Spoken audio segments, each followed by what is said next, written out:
बारामतीमध्ये लवकरच महायुतीचा उमेदवार जाहीर केला जाईल। उमेदवार कोणीही असो, मी उभा आहे असं समजून मत द्या, असं आवाहन अजित पवार यांनी बारामतीकरांना केलंय। एवढी वर्ष वरिष्ठांचं ऐकलं, आता माझं ऐका, असं सुद्धा अजित पवार म्हणाले। तर बारामतीकरांना आवाहन त्यांनी केलं आहे, एवढी वर्ष वरिष्ठांचं ऐकलं, आता माझं ऐका, शेवटची निवडणूक आहे असं भावनिक आवाहन तुम्हाला केलं जाईल, पण तुम्ही भावनिक होऊ नका, असा सल्लाही बारामतीकरांना उपमुख्यमंत्री अजित पवार यांनी दिला आहे। अजित पवारांनी नाव न घेता शरद पवारांवर ही टीका केली आहे। तर दुसरीकडे आपल्या काकाच्या मृत्यूची वाट बघताय का, असा सवाल आव्हाडांनी अजित पवारांना केलाय। अजित पवारांनी सगळी हद्दच ओलांडली, आपली उंची ओळखा, कुठे शरद पवार आणि कुठे तुम्ही। शरद पवार देशाचे नेते, तुम्हाला महाराष्ट्रात कोण ओळखत नाही, असं म्हणत जितेंद्र आव्हाड यांनी अजित पवारांना टोला लगावलाय।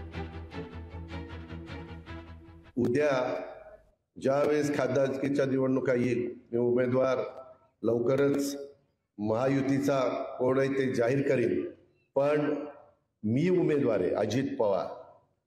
उमेदवार समजून तुम्ही तिथं मला मतदान केलं पाहिजे, ही माझी तुम्हाला आग्रहाची, नम्रतेची, कळकळीची विनंती आहे। तसं जर कोण भावनिक होतील, कोण आणखीन काय सांगतील, कोण म्हणतील आमची आता ही शेवटचीच निवडणूक आहे, अमकच आहे तमकच आहे, आता खरीच शेवटची कधी होणार आहे मला माहिती नाही, परंतु सतत असंच सांगितलं जातं, ते तुम्ही भावनिक होऊ नका, ही माझी खूप कळकळीची विनंती आहे।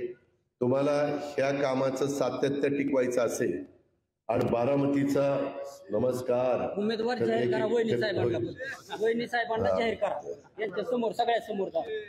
तर त्याच्यामध्ये मला आपल्याला एवढंच सांगायचंय, ज्याला म्हणतात बारामती,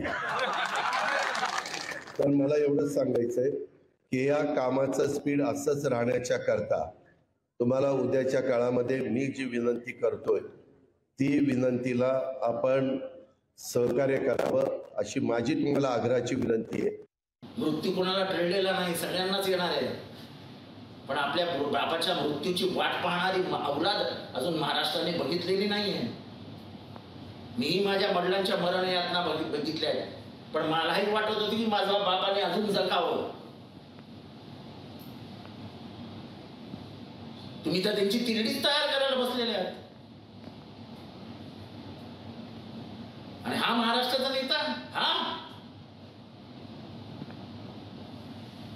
लाजच वाटते। अशा माणसाबरोबर काम केलं हे तर किळसवाणी वाटतंय।